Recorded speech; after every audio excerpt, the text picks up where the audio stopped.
அல்லேலூயா சொல்லுங்களே. இந்த பரிசுத்த ஆவி அக்கினி அப்படி என்பது என்ன? ஏன் ஆண்டவர் அக்கினியை குறிக்கிறார்?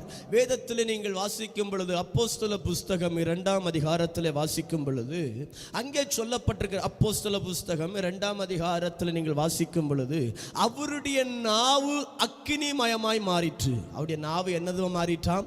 அக்கினி மயமாய் மாறிற்று என்று வேதம் சொல்லுகிறது.